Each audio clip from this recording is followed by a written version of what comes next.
അസ്സലാമു അലൈക്കും വറഹ്മത്തുള്ളാഹി വബറകാത്ത്. പ്രിയമുള്ളവരെ, നമ്മൾ ഇന്ന് പറയുന്നത് കടം കൊണ്ട് വലഞ്ഞ ആളുകൾ, സാമ്പത്തിക ബുദ്ധിമുട്ടുള്ള ആളുകൾ, കടക്കാർ കാരണം പുറത്തിറങ്ങാൻ പറ്റാത്തവർ, എന്ത് ബിസിനസ് ചെയ്താലും തകർന്നു പോവുകയാണ്. അല്ലെങ്കിൽ എന്തെങ്കിലും കച്ചവടം തുടങ്ങിയാൽ കച്ചവടം മുന്നോട്ട് പോകുന്നില്ല, അല്ലെങ്കിൽ നല്ല വരുമാനമുണ്ട്, കയ്യിൽ പൈസ നിൽക്കുന്നില്ല. ഇങ്ങനെ ഒരുപാട് സാമ്പത്തിക ബുദ്ധിമുട്ടുള്ള ആളുകളുണ്ട്. സമ്പത്ത് കൊണ്ട് അല്ലാഹു പരീക്ഷിക്കുന്ന ആളുകളുണ്ട്. എന്ത് ചെയ്തിട്ട് ഒരുപാട് കാര്യങ്ങൾ ചെയ്തു നോക്കി പരിഹാരമില്ല. ഇൻഷാ അല്ലാഹ് നമ്മൾ ഇന്ന് പറയുന്നത് ആത്മീയമായ നബി സല്ലല്ലാഹു അലൈഹി വസല്ലമ തങ്ങളുടെ മേൽ സ്വലാത്തുകളും അതുപോലെ തന്നെ കുറച്ച് ദിക്റുകളും ഒക്കെ കൃത്യമായി ഞാൻ ഇന്ന് പറയുന്ന അതേ പ്രൊസീജിയറിൽ, അതേ രൂപത്തിൽ നമ്മൾ ചൊല്ലിക്കഴിഞ്ഞാൽ ഉറപ്പായിട്ടും സാമ്പത്തികമായ എല്ലാ ബുദ്ധിമുട്ടുകൾക്കും അല്ലാഹു സുബ്ഹാനഹു വ തആല പരിഹാരം നൽകുമെന്ന കാര്യത്തിൽ യാതൊരു സംശയവുമില്ല. 100% നമ്മുടെ പ്രശ്നങ്ങൾ നമ്മൾ ആത്മാർത്ഥതയോടുകൂടെ, ഇഖ്ലാസോടുകൂടെ ഈ ദിക്റുകളും സ്വലാത്തുകളും ഇസ്തിഗ്ഫാറും ഒക്കെ ചൊല്ലിക്കഴിഞ്ഞാൽ നമ്മുടെ കാര്യങ്ങൾക്കെല്ലാം പരിഹാരം അല്ലാഹു സുബ്ഹാനഹു വ തആല നൽകും ഇൻഷാ അല്ലാഹ്. അതാണ് നമ്മൾ ഇന്നത്തെ മജ്ലിസിൽ പറയുന്നത് ഇൻഷാ അല്ലാഹ്. ഒന്നാമത്തെ കാര്യം എന്താണെന്ന് വെച്ചാൽ സുബ്ഹി നിസ്കാരത്തിന് ശേഷമാണ്. നമ്മുടെ തുടക്കം സുബ്ഹി നിസ്കാരത്തിന് ശേഷമാണ്. സുബ്ഹി നിസ്കാരത്തിന്റെ ദിക്റുകളും ദുആകളും ഒക്കെ കഴിഞ്ഞ് അതേ പായിൽ ഇരുന്നു കൊണ്ട് തന്നെ നമ്മൾ ചൊല്ലേണ്ടതാണ് അല്ലാഹുമ്മ സ്വല്ലി അലാ സയ്യിദിനാ മുഹമ്മദ് വഅലാ ആലി സയ്യിദിനാ മുഹമ്മദ്. നബി സല്ലല്ലാഹു അലൈഹി വസല്ലമ തങ്ങളുടെ മേൽ സ്വലാത്ത് ചൊല്ലലാണ് ഒന്നാമത്തെ കാര്യം. 33 വട്ടമാണ് ചൊല്ലേണ്ടത്. സുബഹിസ്കാരം കഴിഞ്ഞ ഉടനെ അതേ പായിലിരുന്നു കൊണ്ട് നമ്മൾ സ്വലാത്ത് ചൊല്ലുക. ഈ സ്വലാത്തിനൊരു പ്രത്യേകതയുണ്ട്. നമ്മൾ എപ്പോഴും ദുആ ഇരക്കുമ്പോൾ, അള്ളാഹിനോട് എന്തെങ്കിലും ചോദിക്കുമ്പോൾ അതിൻ്റെ മുമ്പിൽ ആദ്യം സ്വലാത്ത് ഉണ്ടായിരിക്കണം. ഇനി അടുത്തത് ളുഹ്ർ നിസ്കാരത്തിന് ശേഷമാണ്. സുബഹി കഴിഞ്ഞാൽ പിന്നെ അടുത്തത് ളുഹ്ർ നിസ്കാരത്തിന് ശേഷം. വളരെ കുറച്ച് കാര്യങ്ങൾ മാത്രമേ ചൊല്ലാനുള്ളൂ. ഇനി ളുഹ്ർ നിസ്കാരത്തിന് ശേഷം നമ്മൾ ചൊല്ലേണ്ട ദിക്ർ ഏതാണ്? രണ്ടാമത്തത് അൽ ഇസ്തിഗ്ഫാറു, പാപമോചനം ചെയ്യലാണ്. ഒരു മനുഷ്യൻ എന്നോ കാലത്ത് ചെയ്തു പോയ ഒരു പാപത്തിന്റെ ശിക്ഷയാവാം അവനക്ക് സാമ്പത്തിക ബുദ്ധിമുട്ട്, അല്ലെങ്കിൽ അവൻ ചെയ്തുകൊണ്ടിരിക്കുന്ന പാപങ്ങളാവാം അവനക്ക് സാമ്പത്തിക അഭിവൃദ്ധി ഇല്ലാത്തത്. അപ്പൊ അതിനുള്ള ഏറ്റവും വലിയ പരിഹാരം എന്ന് പറയുന്നത് ഇസ്തിഗ്ഫാറാണ്. ഇസ്തിഗ്ഫാർ ചൊല്ലലാണ്. എങ്ങനെയാണ് നമ്മൾ ളുഹ്ർ നിസ്കാരം കഴിഞ്ഞ്, നമ്മൾ നേരത്തെ പറഞ്ഞ സുബഹിയുടെ കാര്യം പറഞ്ഞതുപോലെ തന്നെ ളുഹ്ർ നിസ്കാരം കഴിഞ്ഞ് അതേ മുസല്ലയിൽ ഇരുന്ന് അസ്തഗ്ഫിറുല്ലാഹ് വഅതൂബു ഇലൈഹി അസ്തഗ്ഫിറുല്ലാഹ് വഅതൂബു ഇലൈഹി ഇസ്തിഗ്ഫാർ ചൊല്ലലാണ്. ഈ ഇസ്തിഗ്ഫാർ ചൊല്ലിക്കഴിഞ്ഞാൽ അള്ളാഹു നമ്മുടെ പാപങ്ങൾ പുറത്തു തരും. അതോടൊപ്പം തന്നെ നമ്മുടെ സാമ്പത്തിക ബുദ്ധിമുട്ടുകൾക്കും അള്ളാഹു സുബ്ഹാനഹു വ തആല പരിഹാരം നൽകുമെന്നതാണ്. ഇസ്തിഗ്ഫാർ ചൊല്ലേണ്ടതും 33 വട്ടമാണ്. ഇനി അതോടൊപ്പം തന്നെ നമ്മൾ അടുത്തത് ഇൻഷാ അല്ലാഹ് നമ്മൾ ഇതൊക്കെ കൃത്യമായിട്ട് ചെയ്യണം, എങ്കിലേ അതിന്റെ ഫലം കിട്ടുകയുള്ളൂ. സുബ്ഹിക്ക് ശേഷം ചൊല്ലേണ്ടത്, ളുഹ്റിന് ശേഷം ചൊല്ലേണ്ടത്, അവസാനം നമ്മൾ പറയുന്നത് അസ്റിന് ശേഷം ചൊല്ലേണ്ടതാണ്. അതാണ് നിദാഉർ റസാഖ്. നിദാഉർ റസാഖ് അസ്മാഉൽ ഹുസ്നയിലെ അതിമഹത്തായ ഒരു പേരാണ്. യാ റസാഖ്, യാ റസാഖ് എന്ന് പറയുന്ന അതിമഹത്തായ അള്ളാഹുവിന്റെ നാമം. അത് 33 തവണ അതേ മുസല്ലയിൽ ഇരുന്നു കൊണ്ട് യാ റസാഖ് യാ റസാഖ് യാ റസാഖ്. വളരെ ചുരുങ്ങിയ സമയം, 10 സെക്കൻഡ് 15 സെക്കൻഡ് കൊണ്ട് പരിപാടി കഴിയും. 33 തവണ യാ റസാഖ് എന്ന് പറയും. ഈ റസാഖ് എന്ന് പറഞ്ഞ പദത്തിന്റെ അർത്ഥം ഭക്ഷണം തരുന്നവൻ എന്ന് മാത്രമല്ല, സമ്പത്ത് തരുന്നവൻ എന്ന് മാത്രമല്ല, ആരോഗ്യം തരുന്നവൻ, സമാധാനം നൽകുന്നവൻ, നല്ല അയൽവാസികളെ തരുന്നവൻ, നല്ല ഭക്ഷണം തരുന്നവൻ, നല്ല മക്കളെ തരുന്നവൻ, നല്ല ഭർത്താവിനെ തരുന്നവൻ, നല്ല ഭാര്യയെ തരുന്നവൻ. അപ്പൊ യാ റസാഖ് എന്ന് പറയുന്ന അതിമഹത്തായ അർത്ഥമുള്ള, അള്ളാഹുവിന്റെ ഖജനാവിൽ നിന്ന് അള്ളാഹു നൽകുന്നവനാണെന്ന് തോന്നിപ്പിക്കുന്ന, അതിനെ ഓർമ്മപ്പെടുത്തുന്ന പേരാണ് യാ റസാഖ്. ഇനി അടുത്തതായിട്ട് നമ്മൾ മഗ്രിബ് നിസ്കാരത്തിന് ശേഷം എന്താണ് ചൊല്ലേണ്ടത്? അസർ കഴിഞ്ഞാൽ പിന്നെ മഗ്രിബ്.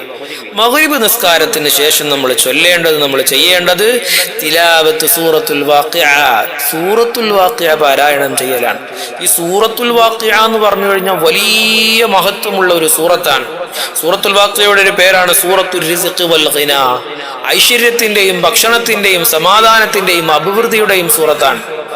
നമുക്ക് വേണ്ടതും അത് തന്നെയാണ്.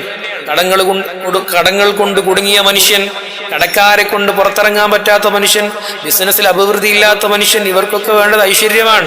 അപ്പൊ അതുകൊണ്ട് അവർ ഇൻഷാ അല്ലാഹ് എല്ലാ ദിവസവും മഗ്രിബ് നിസ്കാരത്തിന് ശേഷം സൂറത്തുൽ വാഖിഅ പാരായണം ചെയ്യണം. എന്നാൽ അല്ലാഹു സുബ്ഹാനഹു വ തആല അതിന് പ്രതിഫലം. സൂറത്തുൽ വാഖിഅയുടെ മറ്റൊരു പേരാണ് വിഖായത്തു മിനൽ ഫഖർ, ദാരിദ്ര്യത്തിൽ നിന്നുള്ള മോചനം എന്ന് പറയുന്നത്.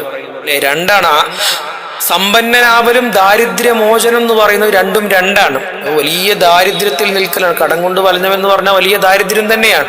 അപ്പോ അങ്ങനെ ഒരു മോചനം നൽകുന്ന സൂറത്താണ് സൂറത്തുൽ വാഖിഅ. ആ സൂറത്തുൽ വാഖിഅ നല്ല നിലയില് അക്ഷരശുദ്ധിയോടുകൂടെ, ഈമാനോടുകൂടെ, തഖ്വയോടുകൂടെ എല്ലാ ദിവസവും മഗ്രിബ് നിസ്കാരത്തിന് ശേഷം നമ്മൾ പാരായണം ചെയ്യണം. ഇനി അവസാനത്തത് ഇശാ നിസ്കാരത്തിന് ശേഷം ചെയ്യേണ്ടത് ദുആഉൽ ഗിനാ വൽ കിഫായത്തി, നമ്മൾ ചെയ്യേണ്ട ഒരു പ്രാർത്ഥനയാണ്. സമ്പത്ത് കിട്ടാനും അതുപോലെ തന്നെ ഹലാലായ ജീവിതം ലഭിക്കാനുമുള്ള പ്രാർത്ഥന. ആ പ്രാർത്ഥനയും കൂടെ അവസാനം നമ്മൾ ചൊല്ലിയിട്ടാവണം എല്ലാ ദിവസവും നമ്മൾ കിടന്നുറങ്ങേണ്ടത്. ഏതാണ് ആ പ്രാർത്ഥന? അല്ലാഹുമ്മ ക്ഫിനീ ബിഹലാലിക് അൻ ഹറാമിക് وأغنني بفضلك عمن سواك. ഞാൻ ഈ പ്രാർത്ഥന സ്ക്രീനിൽ കൊടുക്കുന്നുണ്ട്. അപ്പോ ഇത് എഴുതിയെടുത്തിട്ട് എല്ലാ ദിവസവും ഇശാ നിസ്കാരത്തിന് ശേഷം 7 തവണയാണ് ഓതേണ്ടത്. സുബഹി നിസ്കാരത്തിന് ശേഷം സ്വലാത്ത്, ളുഹർ നിസ്കാരത്തിന് ശേഷം ഇസ്തിഗ്ഫാർ, അസ്ർ നിസ്കാരത്തിന് ശേഷം യാ റസാഖ്, മഗ്രിബ് നിസ്കാരത്തിന് ശേഷം സൂറത്തുൽ വാഖിഅ, ഇശാ നിസ്കാരത്തിന് ശേഷം നമ്മൾ ഈ പറയപ്പെട്ടതായ പ്രാർത്ഥനയും ചെയ്താൽ ഇൻഷാ അല്ലാഹ് വളരെ പെട്ടെന്ന് തന്നെ എല്ലാ സാമ്പത്തിക ബുദ്ധിമുട്ടുകൾക്കും അല്ലാഹു സുബ്ഹാനഹു വ തആല പരിഹാരം നൽകും.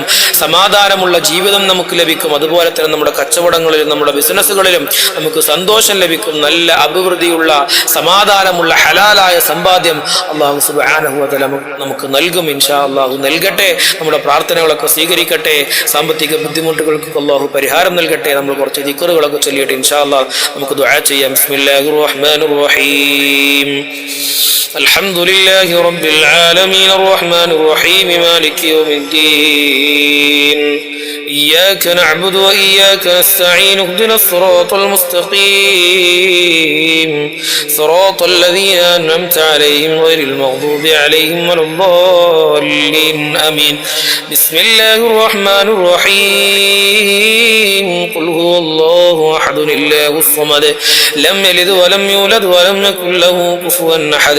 بسم الله الرحمن الرحيم. قل هو الله أحد الله الصمد لم يلد ولم يولد ولم يكن له كفوا أحد.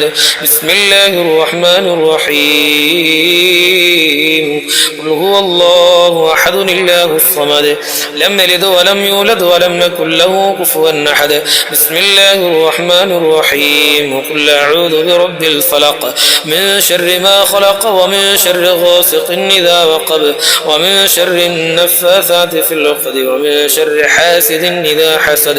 بسم الله الرحمن الرحيم. قل أعوذ برب الناس ملك الناس إله الناس من شر الوسواس الخناس الذي يوسوس في صدور الناس من الجنة والناس. سبحان الله سبحان الله سبحان الله سبحان الله سبحان الله سبحان الله سبحان الله سبحان الله سبحان الله سبحان الله سبحان الله. الحمد لله الحمد لله الحمد لله الحمد لله